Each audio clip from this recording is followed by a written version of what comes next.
Hello and welcome to this week's Money 2020 Hindsight, your cheat sheet for the least you need to know in fintech today. I'm Nick Holland, Global Head of Research with Money 2020, and today we're going to talk about big tech privacy issues, Revolut's regulatory hot water, and cannabis banking on the money shot. But first of all, Mickey, as we always do, what's the number of the day? Hey Nick. So today my number of the day is $403 million. Okay, that's a sizable amount of money. So what's all that about? It is a sizable amount. I first of all have to say I squinted because I saw that the conversion is 405 million euros. What's going on with the currency markets?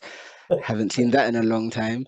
But yeah, essentially that's the amount Meta has been fined by the Irish data protection watchdog for failing to protect children's privacy on its platform. A very serious and worrisome issue. I think many will, if not all, will agree with. Yeah, and it's shocking that again, it's gone on a long time, but I guess the temptation of monetizing youths is probably just a bit too much for them not to get involved in it. There's plenty of eyeballs out there for sure. Yeah, I think it's like you said, it's been going on for a long time, and it's particularly worrisome when it's young kids, and we know the kind of dangers and nefarious activity there is on the internet. So I think in the kind of ruling, one of the claims was that there were, even to a degree, that private information was being exposed because Meta had set the kids these children's accounts by default to public. Yeah, So essentially, very little protection. again, I am Jack's unending sense of non-surprise on this particular thing, but it's just, I don't know, I think we talked about this before, Mickey. It's like, you kind of like just give Meta a chance. Maybe they're going to do something good for a change, and it's like, we're going to steal the moon. It's like they just can't seem to do anything right. But I guess they're not the only culprits out there in terms of big tech going bad with privacy. I think there was an article in the Guardian that I came across. Let me just talk about that, which is Apple's AirTags, which were launched in April last year. You may have seen them. They're sort of like quarter size, maybe slightly bigger device. Brilliant for stalkers, apparently. There's a lot of cases happening in various countries, but obviously the Guardian is UK-based as a newspaper. And we're talking here about, again, how cheap they are, but also how pervasive they've been for surveilling people. Emma Pickering, Senior Operations Manager for Tech Abuse at the domestic abuse charity Refuge, says people see them, think about tracking more, and the concept of tracking becomes more established. We're normalizing it. But I think, putting a wrapper around all this, Mickey, I think the big issue is these companies don't necessarily, they ask for maybe forgiveness rather than permission in most cases. And, clearly the damage is done once these things are in the market. So, Yeah, I think you're absolutely right. And I think, for me, what really it does say is that, I think we talk a lot about how technology and digitization has changed our world and how it will change it. But what this makes you realize is we have not caught up in terms of our risk assessment of things, right? So, for example, if for manufacturers that produce cars, you can't do that same similar, try it, if it breaks, iterate it, right? Because right. the danger is, and now tech is so pervasive that it's becoming equally as dangerous as these things, right? For a variety of reasons. The example with the AirTag in terms of for domestic abuse, significant actual human danger and risk for life. So I think this is gonna in turn and in time have huge repercussions about how we think about the role of these technology providers and even stuff we see in our fintech space, right? In terms of one of the big talking points is big tech moving into financial services. Absolutely. This is obviously sort of fintech adjacent as a topic, but I think the topics of identity and privacy are going to be increasingly pervasive in the payment space because, again, connecting the dots here as well. Apple is also a payments company, so again, as they connect the dots there on your private life, how much of it is being triangulated and potentially used by third parties. In this case, the AirTag is quite often stalkers are quite often known to their abusers, but again, a lot of potential for, as you said, nefarious activities not being thought through. Anyway, let's move on to the next topic, which is Revolut, which is, again, not having the best time possible. So maybe tell me about that a little bit, Micky, if you. Yeah, so Revolut is having some serious issues right now. It's facing renewed scrutiny from regulators, and it's in a couple of jurisdictions actually. So the first is in the UK, I believe. The Financial Reporting Council has raised concerns about the quality of the audit at the company for its annual statements, highlighting numerous discrepancies and misstatements as well to a degree that was unacceptably high, they said. And at the same time, the company is also under investigation by Japanese regulators for alleged money laundering and terrorist risk management control failures. So so nothing, too nothing major, just trivial there, right? Seriously, yeah. That's a little concerning, obviously. Again, I mean, Revolut's like it's again, they were a darling a few years ago. They seem to be. I mean, obviously, we'll move on to the next story, which is kind of deja vu again. But I think Revolut again was clearly very ambitious in terms of their growth strategy, and again failed to really realize that.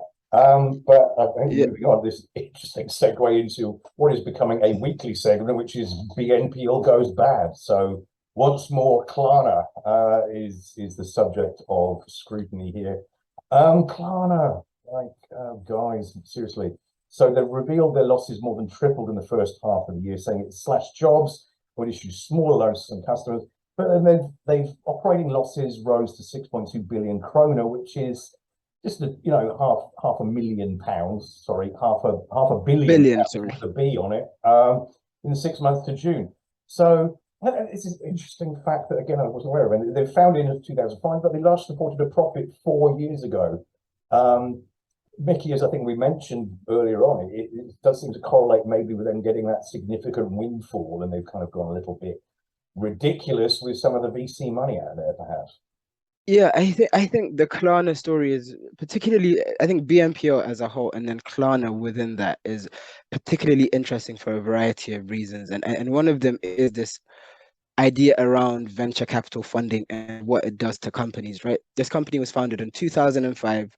It's been doing well, obviously, because it was able to post a profit at some point, for sure, slowly, but at least responsibly, we can say. And I think there is a direct correlation between the kind of when it really started going into the private markets and getting venture capital funding and its explosive growth. And the problem with explosive growth like that is when you have an economic downturn, and it's a perfect storm for Klarna right now, because you've got high cost of living, consumers are struggling, but you've got because of the inflation, you've got high interest rates, so they're getting hit on both sides, right? They're getting hit on the credit side, and then they're getting hit on actually the cost of actually lending as well. Well, and then I think the third leg of the stool is obviously the regulatory landscape that is really starting to pinch BNPL overall as an industry. There's something under the microscope based on some of their lending practices. So again, Klarna's not in a particularly good situation at the moment. I mean, maybe again, let's see what happens, but it's clearly, I think, being a unicorn, a blessing and a curse. Move on to the money shot, which is this week we're talking with Erin O'Donnell and Mike Beird of Infused Banking. We talk about cannabis banking. Okay, so moving on to our money shot segment. Pew pew. Welcome to today's guests. We have Michael Beird and Erin O'Donnell of Infused Banking. Welcome. Thanks so much for joining us. Thanks, Nick. Thanks, Micky. So tell me, I mean, both of you, how did you come into this particular industry? Because as I've said, I've known you from the fintech diaspora from many years back, but this is, again, it's a relatively new venture, right, Infused Banking for you two? Well, Nick, for over a decade, as you know, we've been running Bankers Hub with focus on training bankers online. And what we found about 2 years ago, we launched the industry's first cannabis banking professional certification to really focus on educating bankers on what they need to know about the BSA, the AML laws certification, the Cole memo. And that proved to be not just very popular among bankers, not just in states where it's legal, but in states where it's illegal. But it exposed to us this abyss that exists between these two industries that really aren't talking to each other. We find very few bankers going to cannabis conferences and vice versa. So we saw a need in the market to expand our offerings, to start to really focus not just on the banking side of the equation, but starting to focus on the cannabis and dispensary side in an attempt to bridge the gap, to get dialogue going, to get communication going, so that when they walk into a bank and are looking for a bank account or a line of credit, they start to understand what it is that bankers are looking for and what makes them most nervous about talking with them. If they can go in properly prepared, and the bankers themselves understand the opportunities associated with this industry, we think the combination of those two, largely through education and communication, can bridge that gap. And for us in infused banking, it seemed like a logical extension. Yeah, absolutely.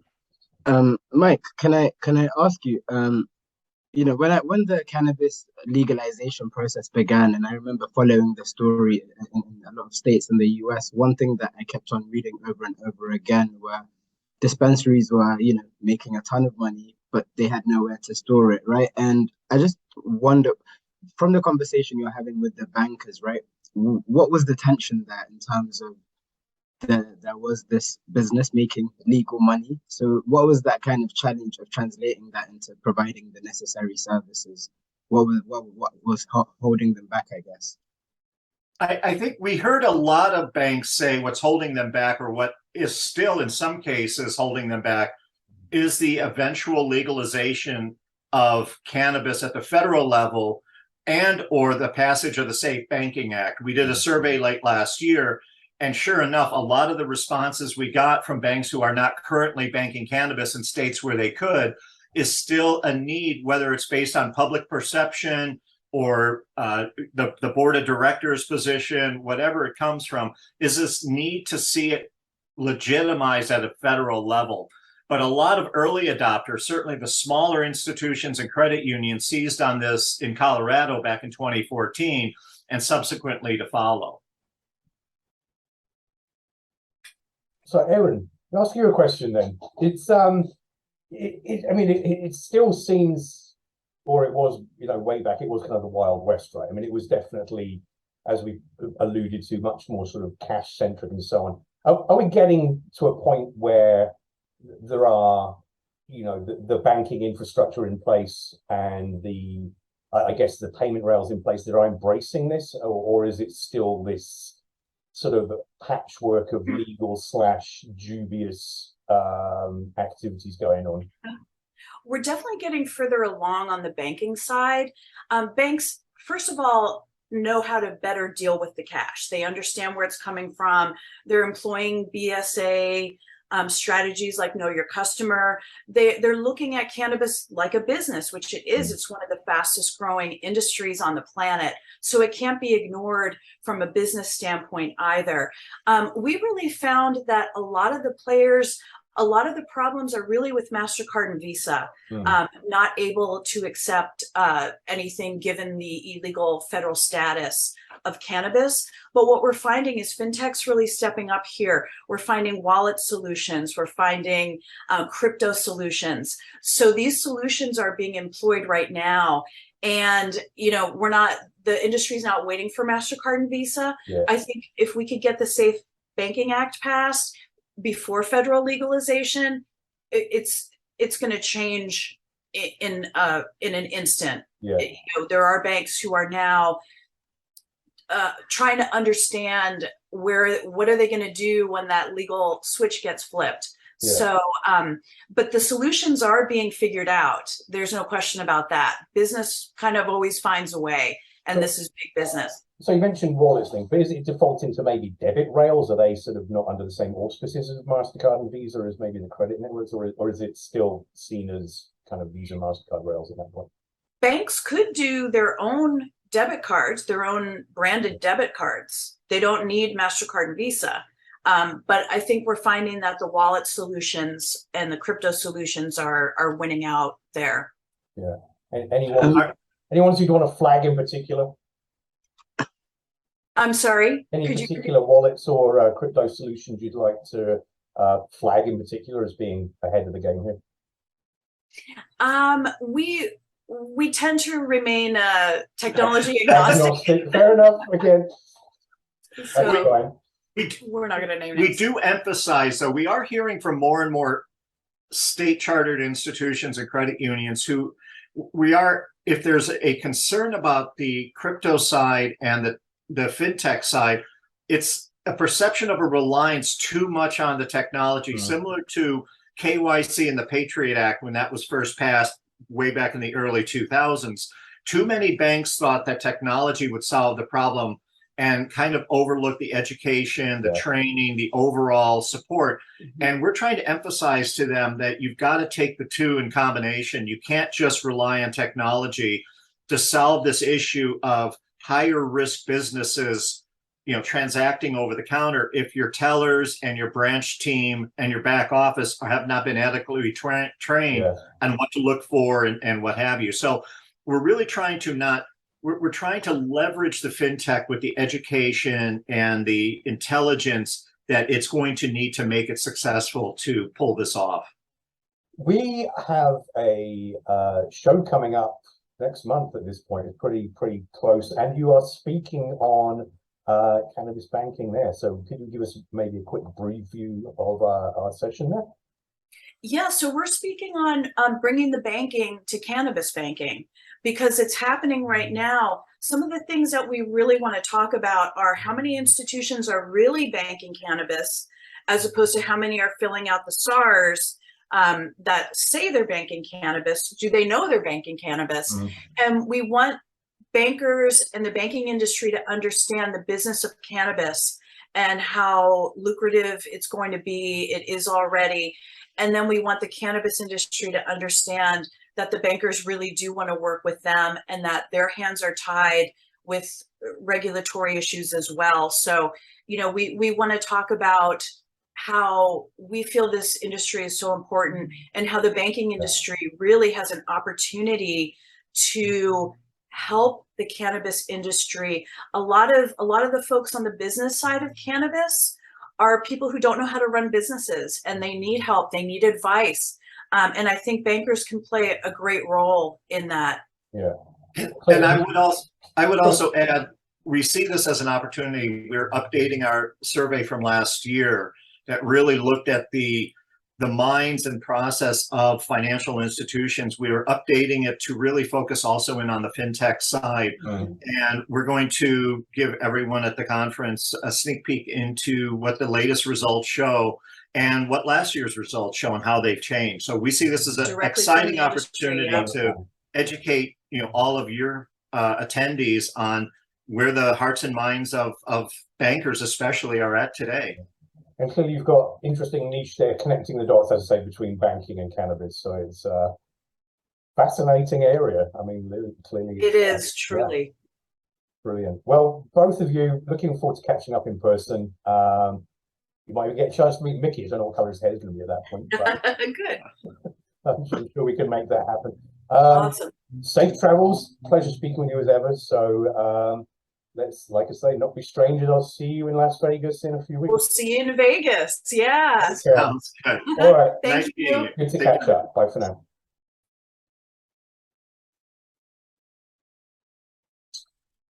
All right. That is it for this week's Money 2020 Hindsight. Thanks as ever to Micky for being my co-pilot. Thanks to Erin O'Donnell and Mike Beird of Infused Banking for being our guests. I'm Nick Holland, and I'll see you next week. Bye for now.